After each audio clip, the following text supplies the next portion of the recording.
ہم تھکتے ہیں، وہ تھکتا نہیں ہے، ٹھیک ہے، اور اس کے بڑے خطرناک وار ہیں، اور ہم بڑے مزے سے سوتے ہیں، ہمیں کوئی فکر ہی نہیں ہوتی. ٹرائی ٹو انڈرسٹینڈ، چونکہ وہ مردود ہوا ہے نا اللہ کی بارگاہ سے، وہ بھی تو پہلے سے مردود تو نہیں تھا، وہ تو جنت کا خزانچی تھا، فرشتوں کا استاد تھا.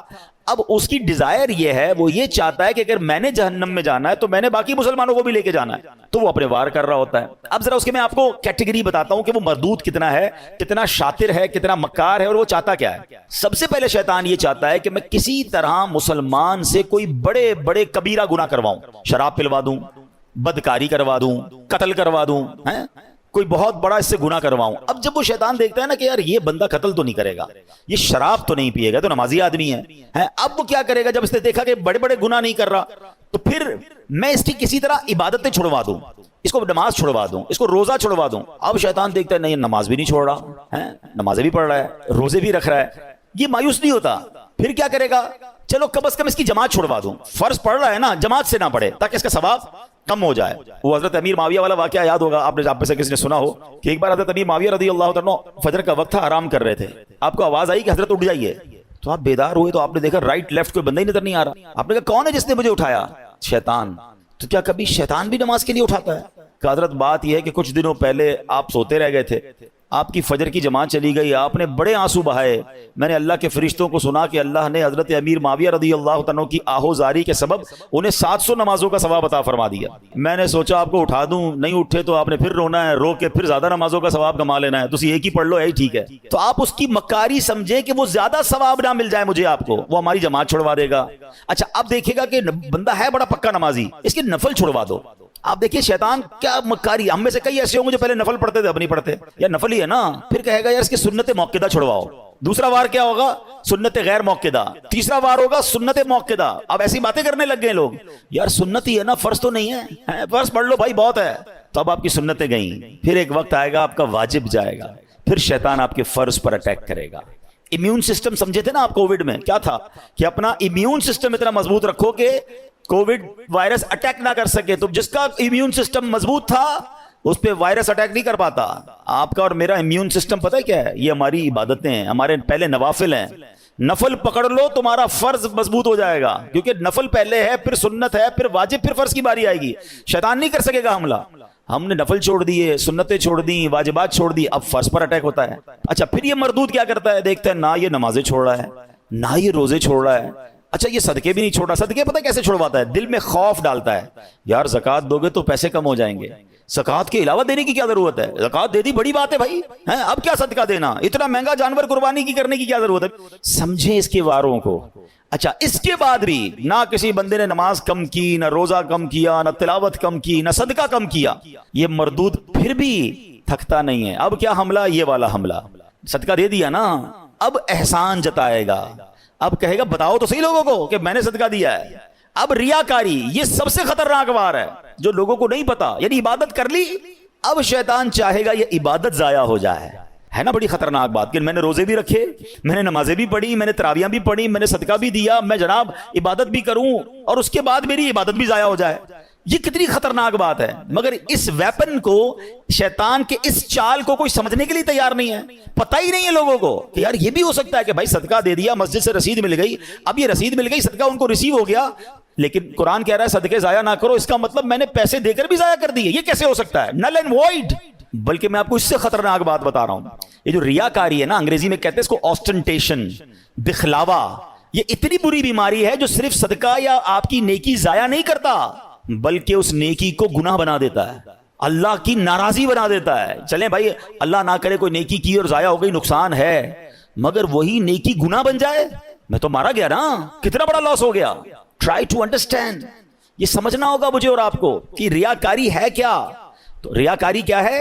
حدیث پاک میں آتا ہے، نبی پاک علیہ الصلوۃ والسلام نے فرمایا مجھے تم پر سب سے زیادہ شرک اصغر، چھوٹا شرک، وہ کیا ہے؟ ریا، یعنی دکھاوے کا ڈر ہے.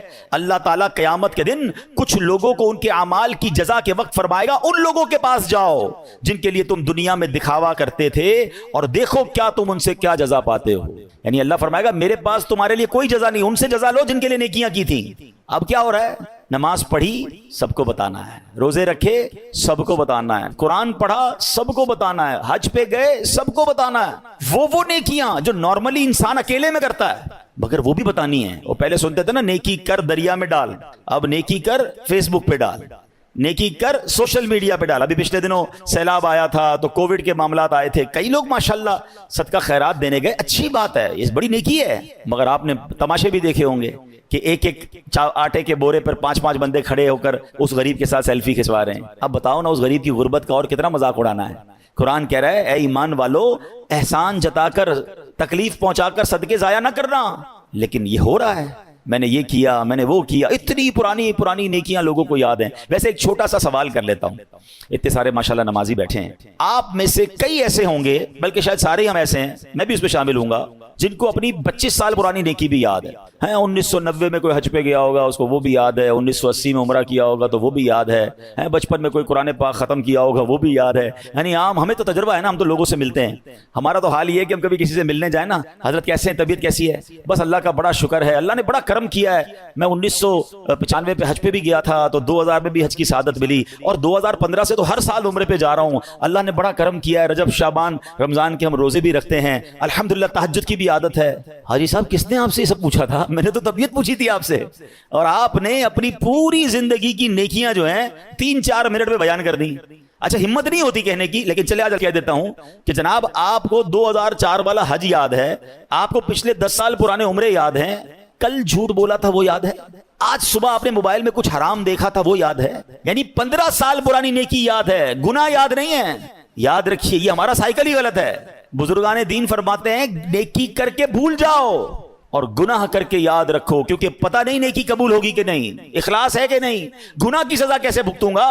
حضرت حسن بصری رحمت اللہ تعالی علیہ بہت بڑے بزرگ، اولیاء کے بھی سردار، آپ سے بچپن میں غلطی ہوئی تھی، جب نیا لباس سلواتے تھے نا، اس لباس کے کالر پر اپنی وہ غلطی لکھواتے تھے تاکہ اسے دیکھ کر روتے رہیں، اللہ سے معافی مانگتے رہیں۔ اللہ اکبر۔ ہمارے تو یقین کریں کبھی اکیلے میں بیٹھ کر سوچتے نا کہ گناہ ہیں کتنے، تو انکاؤنٹیبل ہیں، یاد بھی نہیں ہیں، اتنے کر لیے ہیں، کس کی معافی مانگیں گے، مگر دھڑلے سے نیکیاں بتا رہے ہوتے ہیں کہ ماں بدولت تو بڑا جناب بہت نیکیاں ہیں۔ امام صاحب ہماری مسجد میں تو خیر ابھی تک یہ سسٹم شروع نہیں ہوا، انشاءاللہ امید ہے ہم پیار محبت سے سمجھا لیں گے، ورنہ مسجدوں میں ہم بھی جاتے ہیں تو اعلان ہوتا ہے کہ جناب وہ فلاں حاجی صاحب نے پانی کولر لگا دیا ہے، تمام حضرات دعا کریں، تو فلاں نے پنکھا لگا دیا ہے، تو فلاں نے قالین بچھوا دی ہے۔ کیوں میرا دل چاہتا ہے کہ میرا نام لے کر دعا کروائی جائے۔ آپ سمجھیں شیطان کے اس وار کو، شیطان ہمارے دل میں یہ بات ڈالتا ہے کہ میری بات پتہ چل جائے لوگوں کو، ریاکاری کروانے کی کوشش کرتا ہے، وہ چاہتا ہے اس کی نیکی ڈیلیٹ ہو جائے۔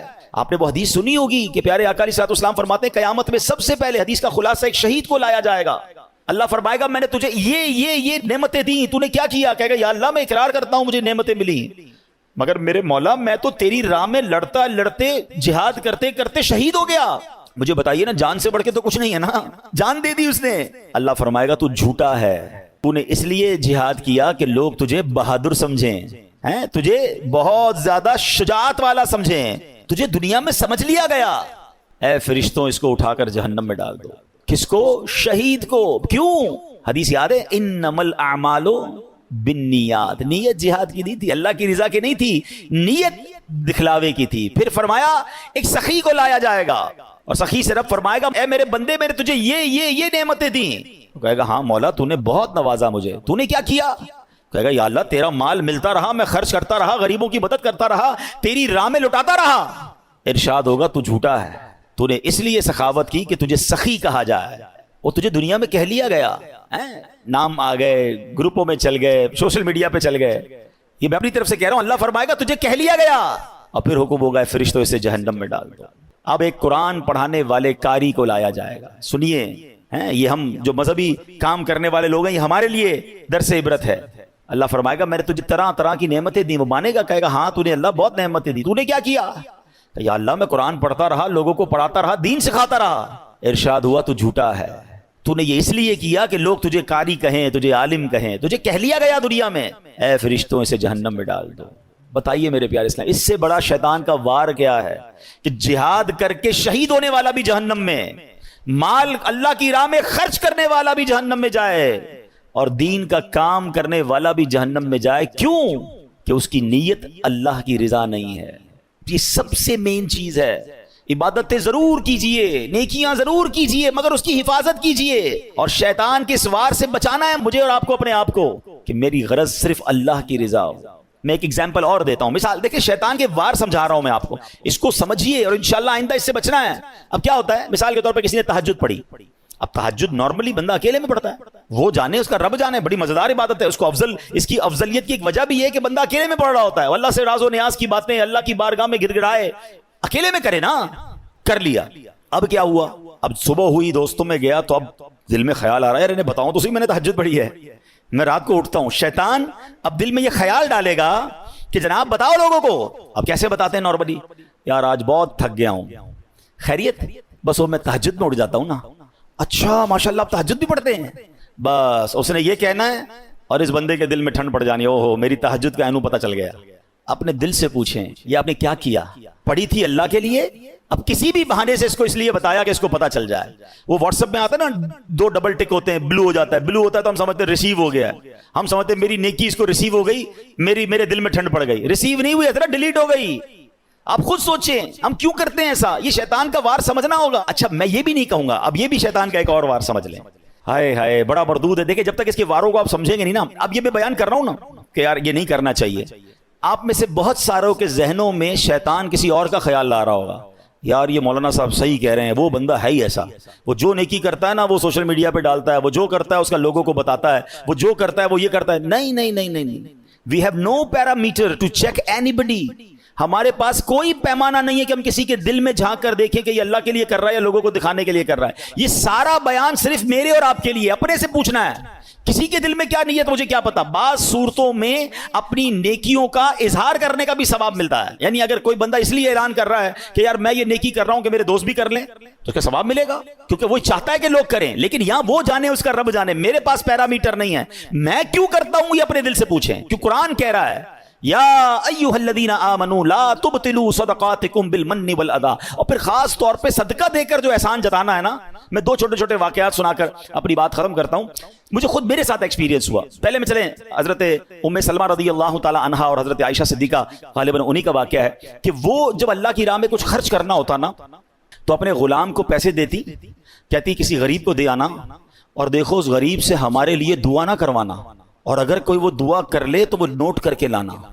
تو وہ مثال کے طور پہ باہر جاتے کسی غریب کو دیتے، وہ غریب کہتا دینے والے کی خیر ہو، اللہ ان کو نوازے، جو بھی دعائیں وہ دیتا، وہ آ کر کہتے امی حضور فقیر کو دیا تھا، اس نے یہ دعائیں دی ہیں، تو آپ ہاتھ اٹھاتی وہی دعائیں اس فقیر کے حق میں کرتی اور کہتی دعا کا بدلہ دعا ہو جائے، صدقے کا ثواب اللہ سے لینا ہے۔ بات سمجھ آئی؟ دعا بھی نہیں چاہیے ہمیں کسی کی، اللہ سے ثواب چاہیے۔ ہمارا کیا حال ہے، کسی کو پیسے دیں، کسی کی مدد کریں، بھائی میرے لیے دعا کرنا، ہر نماز میں کرنا، اچھا عمرے پر بھیج دے تو ہر چکر میں میرے لیے دعا کرنا، کعبے کو دیکھ کر پہلی دعا میرے لیے کرنی ہے، ادھر سے تصویر بھی بھیجنا۔ یار ہم نے اگر دے دیا تو بھول جائے نا وہ، اچھا ہم نہ بھی کہیں اس کو، جو گیا ہے اس کے قدم قدم پر نیکیاں ملنی ہیں، ہم امپوز کیوں کر رہے ہیں کہ یہ بندہ مجھے بار بار پریز کرے، بار بار میرا شکریہ ادا کرے، بار بار مجھے سلام کرے کیونکہ میں نے اس غریب کی مدد کی ہے۔ میں اپنی زندگی کا ایک واقعہ آپ کو سناتا ہوں، کچھ عرصہ پرانی بات ہے۔ مجھے ایک اسلامی بھائی تھے، وہ کسی شخصیت سے ملانے لے گئے، اللہ نے بہت نوازا ہے، بہت بڑا ان کا بنگلہ تھا، بڑا سا گارڈن تھا، ہم گارڈن میں بیٹھے تو ایک ملازم چائے لے کر آیا، بڑی عمر تھی، مجھ سے تو بڑی عمر کے تھے وہ ملازم، وہ چائے لے کر آئے اور انہوں نے جیسے ٹیبل پہ چائے رکھی تو میرے ساتھ جو صاحب بیٹھے تھے جن کے میں گھر ملنے گیا تھا، وہ کہتے ہیں میرا یہ ملازم ہے، میں نے اس کی بچی کی شادی کروائی ہے اور اس کو میں نے گھر لے کر دیا ہے، آپ چاہیں تو اس سے پوچھ سکتے ہیں۔ آپ یقین کریں میں نے اس ملازم کے چہرے کو دیکھا اور میرے دل پر جو گزری نا میں جانتا ہوں، میں اس دن سے اتنا افسردہ ہوں کہ میں نے ان کو کیوں نہیں سمجھایا۔ آپ یقین کریں میں سوچنے لگا کہ یہ ملازم سوچتا ہوگا، اچھا یہ تو میرے سامنے بات کی ہے نا، نہ جانے کتنے مہمان آئے ہوں گے اور کتنے مہمانوں کے سامنے اس سیٹھ نے اس ملازم کے بارے میں کہا ہوگا کہ میں نے اس کی بچی کو گھر دلایا یا شادی کروائی ہے۔ وہ ملازم روتا نہیں ہوگا کہ یا اللہ کاش تو مجھے ایسا نہ بناتا کہ میں ہر بار ذلیل ہوتا ہوں اپنے سیٹھ کے آگے۔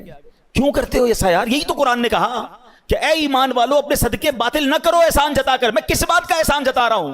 خدا کی قسم میری اور آپ کی کوئی حیثیت نہیں اگر ہم کسی کی مدد کرتے ہیں، یہ صرف میرے اور آپ کے رب کا مجھ پر اور آپ پر احسان ہے۔ اگر آج کوئی غریب آ کر کہتا ہے میری ماں بیمار ہے یا میرے بچے بیمار ہیں یا میرے پاس کھانے کو پیسے نہیں ہیں، ہم سے وہ مدد مانگتا ہے، ہم اس کو مدد کر کے کیا اترائیں گے کہ میں نے اس کی مدد کی؟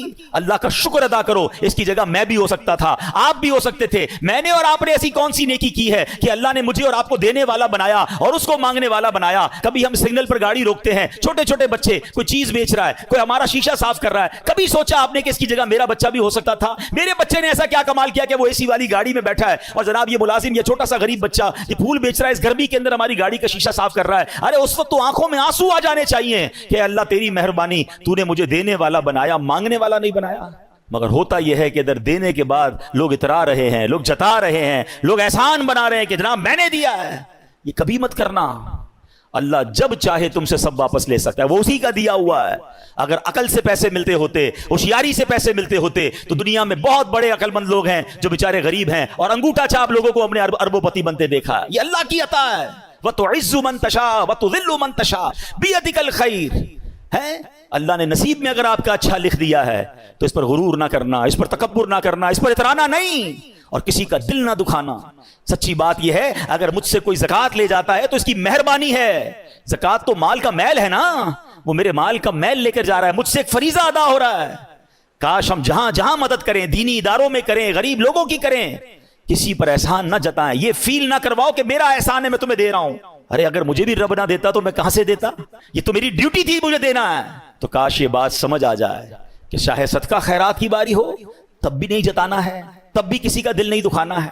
اور پھر اسی آیت میں یہ سمجھ لیجئے کہ اپنی عبادتوں کو سنبھالنا ہے, ریاکاری نہیں کرنی ہے, دکھلاوا نہیں کرنا ہے, کیونکہ یہ دکھلاوا یہ سب کچھ برباد کر دے گا. دنیا میں ہم کسی کو کوئی پیسے دیں کہ بھئی یہ میرے 50,000 روپے ذرا رکھ لو, اور تھوڑے دنوں بعد میں اس کو کہوں یار وہ جو میرے 50,000 تھے اس میں سے 5,000 دے دو, یہ صاحب مجھے 5,000 واپس دے دیں. انہوں نے مجھ پر کوئی مہربانی کی نہیں نا, پیسے میں نے دیے, میرے ہی پیسے تھے, اور 50 میں سے میں نے 5 ہی مانگے ہیں. اچھا میں اس 5,000 پہ اس کو شاباش بھی دوں, تحفہ بھی دوں, خوش بھی ہو جاؤں, تو لوگ کہیں گے کمال ہے یار, اپنے پیسے تھوڑے سے لے کر پھر کس بات کی خوشی ہے, پھر کس بات کا انعام ہے. ٹھیک ہے نا, کوئی کمال نہیں ہے اس بندے کا جس کے پاس ہم پیسے رکھوا کے ہمارے ہی پیسے اس میں سے بھی تھوڑے لے لیں. میرے رب کی شان دیکھیں کہ مال کون دیتا ہے؟ اللہ دیتا ہے. اچھا اللہ اپنے مال میں سے فرماتے میری راہ میں خرچ کر لو. اچھا ہم خرچ کر بھی لیں تو کمال کیا کیا, دیا اسی نے تھا. بلکہ مزے کی بات بتائیں کہ صرف مال نہیں دیتا, مال تو بہت سو کو دیا ہے, پھر اللہ خرچ کرنے کی توفیق بھی اللہ ہی دیتا ہے. دنیا میں ایسے بہت سارے لوگ ہیں جن کو اللہ نے بہت دیا ہے, توفیق نہیں دی ہے, اربوں پتی ہیں, زکوٰۃ نہیں نکلتی ہے. نفلی صدقات کی بات تو بعد میں آئے گی نا, جو فرض ہے جو ضروری ہے دینا وہ نہیں نکلتا کیونکہ توفیق نہیں ہے, دل نہیں چلتا. سبحان اللہ, مال بھی رب دے, توفیق بھی رب دے, اور بندہ کچھ خرچ کر لے تو انعام بھی رب ہی عطا فرماتا ہے, جنت کی نعمتیں بھی رب عطا فرماتا ہے. بلکہ ایک جگہ تو رب نے فرمایا قرآن میں ہی, ہے کوئی جو اللہ کو اچھا قرض دے, قرض حسنہ. بڑی عجیب بات ہے کہ یار رب کو قرض کون دے سکتا ہے؟ جب مال ہی رب نے دیا ہے تو اللہ کا مال ہے. اللہ فرماتا ہے کوئی جو میری راہ میں خرچ کرے, اللہ فرماتا ہے کوئی جو اللہ کو قرض دے.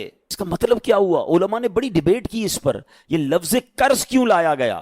تو اس کے پیچھے علماء نے جو ریزن بیان کیا کہ دنیا میں جب آپ کسی کو تحفہ دیتے ہیں نا تو واپسی کی امید نہیں ہوتی, اور رکھنی بھی نہیں چاہیے. تحفے کا مطلب تو آپ نے دے دیا نا, گفٹ ہے. کچھ لوگ تو تحفہ دے کر بھی امید رکھ رہے ہوتے ہیں, آج میں نے دیا دیکھو کل کیا دے گا. تحفہ بھی غرض کے ساتھ, تحفہ بھی کنڈیشن کے ساتھ. تحفہ کنڈیشن کے ساتھ نہیں ہوتا. گفٹ دیا تو دیا, اچھے دل سے دیا کرو. لیکن جب آپ قرض دیتے ہیں نا تو آپ کو پتا ہوتا ہے یہ واپس آنا, جبھی تو قرض ہے. آپ تو کنڈیشن بھی لگاتے ہیں, چیک بھی کرتے ہیں کس کو دے رہا ہوں, واپس دے گا نہیں دے گا. اللہ اکبر. فرمایا جو رب نے قرآن میں فرمایا نا, ہے کوئی جو اللہ کو اچھا قرض دے اور اللہ اس کو پھر بڑھا کے لوٹائے گا. تو اس کا مطلب یہ ہے کہ دینے والا اللہ کی راہ میں یقین رکھے کہ جو میں دے رہا ہوں یہ مجھے ضرور واپس ملے گا, اور جتنا دیا اتنا نہیں ملے گا, اللہ اپنے کرم سے اس کو بڑھا کر واپس لوٹائے گا.